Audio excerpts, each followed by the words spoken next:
سەبارەت بە کێشەکان نێوان پارتی دموکراتی کوردستان و یەکێتی نیشتیمانی کوردستان وەک لە پاکێجەکانیشدا باسمان کرد کە ماوە چەند مانگێکە تیمی وەزاری یەکێتی نیشتیمانی کوردستان بایکۆتی کۆبنەوەکانی ئەنجومەنی وەزیرانیان کردووە. با بڵێن تیمی پارتی لە حکوومەت دەڵێن بابێن کێشەکانمان لە نێو ئەنجومەنی وەزیرانەوە چارەسەر بکەین بۆ ئەوەی یەکێتی هەر گلەی و گازندەیەکی هەیە بێن لە کۆبنەوەی ئەنجومەنی وەزیران بیخەنە ڕوو بگەینێت چارەسەرێک. ئیدی هەردوو لە کێشەیان هەیە بابزانین کێشەی هەرسەرەکی ئەم دوو حزبە لە چیە بەتایبەت بۆ حکومڕانی هەرێمی کوردستان. لەسەر ئەم بابەتە میوانێکم لەگەڵ دەبێت دکتۆر ڕێبوار بابکەی ئەندامی پەرلەمانی کوردستان لە سۆدیۆوە لەگەڵم دەبێت. دکتۆر بەخێر بێ. سپاس کاکەوە. ئەمێ باس لە دەستە سەبرینەکە دابنێ بەڕاستی یەکێتی ئەڵێت بەهۆی گەمارۆدانی سلێمانی و ئەو کێشە داراییە لە سلێمانی هەیە ئێمە بایکۆتی کۆبنەوەکانی ئەنجومەنی وەزیرانمان کردووە. پارتی دموکراتی کوردستانیش ئەڵێ دۆسەی هاوکارجاف کە دۆسەیەکی ئەمنیە هۆکاری ئەوەیە کە یەکێتی بۆ نمونە ئەم کێشانە دەنێتەوە. هۆکارەکە چییە ئەم کێشانەوەیان لێ هات؟ بە کورت و پوختی هۆکارەکەی سیاسەتی کەڵەگای یەکێتی بەتایبەت سەرانی ئێستا یەکێتیە لەوەیە کە یەکێتی هەم پابند نەبووە بە بەرنامە حکوومەت کابینەی نوێی حکوومەتی هەرێمی کوردستان بەتایبەتی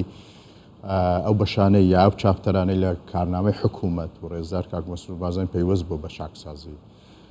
یەکێتی ئەوێ لە سلێمانی تەواو حکومڕان بێ و لە هەولێر و دهۆکیش پشکدار بێ لەگەڵ پارتی حکوومەتی ینی بەشدار بێ لە دەسەڵاتە. ناوێ بۆ ئێمە ئەمانەوەی حکوومەتی هەرێمی کوردستان دەسەڵاتێکی سەرتاسەری هەبێ. ئێمە لەگەڵەوە نین چیتر حەزب دەسەڵات بێ چیتر زوون بمێنە نابێ زوونی سیاسی و ئیداری هەبێ ئەبێ یەک زوون هەبێ کە ناوی کوردستان ئەویش کە حکوومەتی هەرێمی کوردستان بتوانێت سیادە و دەسەڵاتی خۆیان بەرپاکە هەر لە زاخۆ تا خانەقین. یەکێتی ئەمە ڕەتەکاتەوە. یەکێتی بەهۆی ئەم سیاسەتە کەڵەگایەی کە یەکێتی هەمیشە خۆی لە پشێوی ئەبێنێتەوە خۆی لە بوونی کوردستانێکی بەهێز خۆی بەلاواز ئەزانێت لە بەرەوەی پێی وایە گەر کوردستانێکی بەهێزە بوو دامەزراوەی بەهێزە بوو حکومڕانێتێکی بەهێزە بوو یەکێتی دەپوکێتەوە نامێنێت چونکە یەکێتی هەر بۆ خۆی بە تایبەتی دوای ئەوەی کە باف تاڵەباری یا بڵێن سەرانی ئێستا یەکێتی ئیدارەدەن پێیان وایە کە لە هەڵومەرجێکی ئاوانە لەبارداوە پشێوی هەبێ یەکێتی ئەتوانی سیاسەتی خۆی ئیدامەی پێ بکات. یەکێتی سلێمانی و سەرانی ئێستا یەکێتی سلێمانی و خەڵکی سلێمانی کردوتە بارمەتەی سیاسی بۆی سازشی پێ بکات لەسەر مەلەفێک کە بەڕێز سەرۆکی حکوومەت هەرێمی کوردستان کاک مەسعود بارزانی ئامادەنیە سازش بکالەوەی کە ئەویش بڵێن بە هەدەر نەچوونی مەلەفی کەیسی کوشتنی یا تیرۆرکردنی هاوڵاتیەکە جا ئەم هاوڵاتیە پێشتر ئینتیمای سیاسی بۆ حزب بوو یان ئەویش کە بریتە لە هاوکارجاف. کاک مەسعود بارزانی ئەمە یەکێکە لە کێشەکان. کاک مەسعود بارزانی حکوومەتی هەرێمی کوردستان ئامادەنینە سازش بکەن لەسەر مەلەفی چاکسازی ئامادەنینە سازش بکەن لەسەر ئەوەی کە چاکسازی نەکرێت لە داهاتەکانە چاکسازی نەکرێت لە خاڵە سنووریەکانە. یەکێتی ئێستاشی لەگەڵ بوو یەکێک لە هۆکارەکان کە ناگەڕێتەوە نێو کۆبوونەوەکانی ئەنجومەنی وەزیران بریتێ لەوەی کە ڕەت ئەکاتەوە سیاسەتی چاکسازیکردن لە خاڵە گومرگەکانە بە هیچ جۆرێک نایەوێت دەستی حکوومەت بگاتەوێت دەسەڵاتی حکوومەت بگاتەوێت بۆیە ئەوێ ئەم زوونە ئەم سلێمانیە ئاوا بەو شێوەیە بمێنێتەوە کە چۆن بە شێوەیەکی فەرتەنە چێ بەڕێوە مەسەلەی قاچەقچیەتی پڕ بووە لەوەیە مەسەلەی ئەوەی کە مادەی هۆشبەر هەیە لێرەوە لەوێ ینی غەسیلی ئەموال هەیە پارەسپی ئەکرێتەوە هەموو ئەمانە لێرەنی ئەمانە هەموو ئەمانە کاکۆوان بەداخەوە داهاتەکەشی ئەچێتە گیرفانی سەرانی یەکێتیەوە دەچێتە گیرفانی ئەوانەی کە یەکێتی بڕێوە بنوە ناچێتەوە قازانجی خەڵکی سلێمانیش کە ئەمە کارەساتەکەیە. بۆیە ئەم هۆکارانن وای کردووە کە یەکێتی نەگەڕێتەوە ئەو شتانێک کە باسکردن لەم زۆنیانی بڵێن بە زۆن ئەگەر بە زۆن باز بکەین. ئەزانی من دژی زۆن پەرلەمانتارێکی کوردستان قسە کە من لە دەستپێکا وتم کە من لەگەڵ ئەوە نین کە قسە لەسەرەوە بکەین ناوی کوردستان بە زوون بێنین بەڵام ئەگەر حداوە ئەڵێم ناڵێم لە هەولێر و دۆ کەم و کورتی نییە بەڵام ئەوەی کە لە سلێمانی ڕوودەدا لە هەموو ئەو بابەتانەی کە باسمان کرد حداکەم هەگەر ئەم جۆرە بێسەروبەریە مەسەلەی سپیکردنەوەی پارەیە مەسەلەی مادەی هۆشبەر هەموو ئەوانە لە سنوورەکانی هەولێر و دهۆکە هەبێت چونکە بۆ لە بەرەوەی لە هەولێر و دهۆک ڕێگەدراوە حکوومەت کاری خۆی بکەش و دەسەڵاتی فەرمی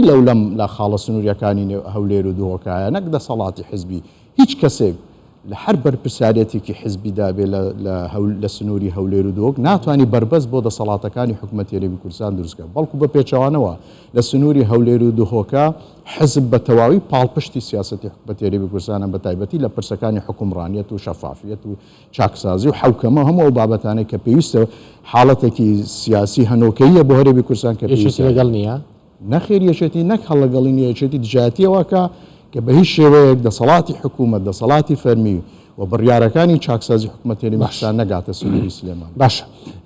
ئەوانش دەڵێن ئێستا ڕێکەوتن هەیە بۆ نمونە پارەی داهاتینەوە هەمووی بۆ موچە بێت ئەوەی دەمێنێتەوە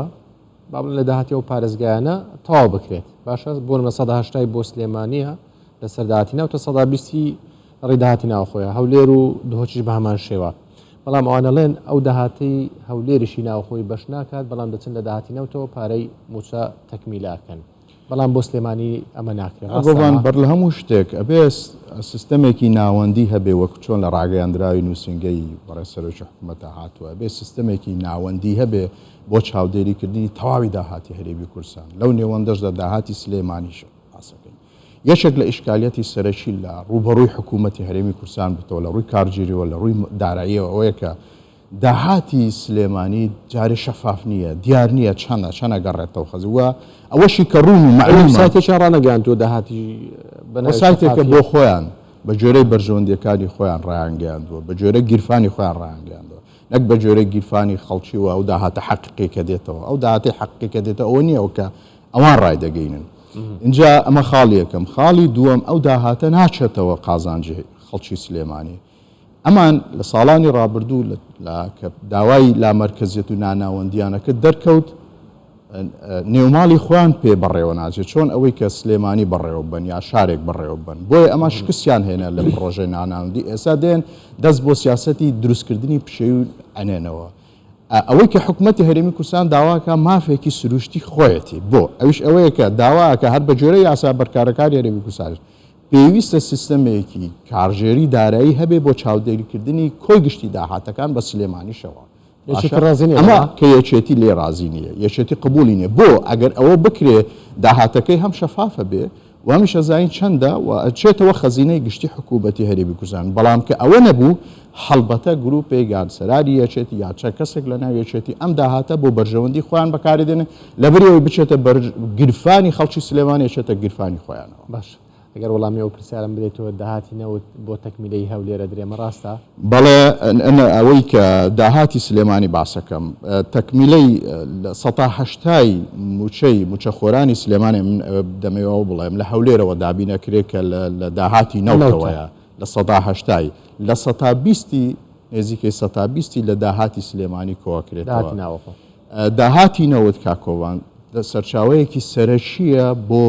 موچە خۆراتی مەبەستی من لەوەیە دکتۆر ڕێبوار دەڵێن ئەوەی هەولێریش بۆ نمونە ناتوانن بە داهاتی ناوەخۆیەوە پڕی بکەنەوە موچە چیەکەن داهاتی نەوت زیاترە دەنە هەولێر نەوەکو بگێنەستێ داهاتەکان ئەزانی پشتی سلێمانی بۆ پڕکردنەوەی موچەی خەڵکی سلێمانی 300 و کۆی گشتی پارەکە 362 ملیار و 300 ملیۆن دینارە ئەزانی لە هەولێرەوە چەندی بۆ دابینەکرێت 289 ملیار و 500 ملیۆن دیناری بۆ دابینەکرێت کە دەکاتە 180 کۆی گشتی تەمویلی ئەو تەمویلەی کە لە هەولێرەوە بۆ موچەی سلێمانی دابینەکرێت نەخێر لە هەولێری دۆوەکوانی ئەزانی بۆ لە هەولێری دۆوەک پێش هەموو شتێک حکوومەت چاودێری داهاتەکانەکە و سیستەمێک هەیە کە ئەم داهاتە چۆن مامەڵی لەگەڵ دەکرێت و زۆر شەفافە داهاتەکە گەڕێتەوە خەزینەی حکوومەت کە دەگەڕێتەوە خەزینەی گشتی ئالەوێ جارێکی تر دابەشەکرێتەوە بەڵام بە جێرەی ئەو داهاتەی و بە جێرەی ئەو موچەی کە یان ئەو بڕەپارەی کە پێویستە بۆ موچەی خەڵکی سلێمانی 362 ملیار و 300 ملیۆن دینارە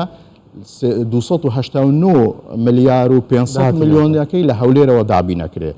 بەڵام ئەوەشی کە دەمێنێتەوە 120ەکەی جگەلەوەی کە لە هەولێرەوە بۆی دابی دەکرێت وەکو باسم کرد ئەو 120شی کە پێویست بوو لە سلێمانیا کۆ بکرێتەوە ئەوەش وەکو باسم کرد ئەچێتە گیرفانی سەرانی یەکێتی و بەرژەوەندی ئەوانەوە ناچێتە قازانجی خەڵکی سلێمانی بۆیە خەڵکی سلێمانی و سلێمانی کراوەتە بارمەتە لەلایەن سەرانی یەکێتیەوە بەڕاستی یانەوێت سازشی پێ بکەن لەسەر هەندێک بابەت کە لە بەرژەوەندی سیاسەتی کەڵەگای ئێسای ئەوەندایە بەڵام هەرگیز ئەمە ڕوونادا چکە ناکرێت سازش بکرێت لەسەر ئاسایشی هاوڵاتیان ناکرێت سازش بکرێت لەسەر پرسی چاکسازی ناکرێت سازش بکرێت لەسەر مەلەفی حکومڕانیت بەگشتی لە هەرێمی کوردستان ئێمە دەمانەوە قۆناغی باشتر ببڕین بەرە حکومڕانمانێتی تەندروست و باشتر بچین نەکەەوە بگەڕێنەوە دواوە سپاس بۆ دکتۆر ڕێبوار باپکەی ئەندامی پەرلەمانی کوردستان کە لەگەڵمان بووی زۆر سپاس.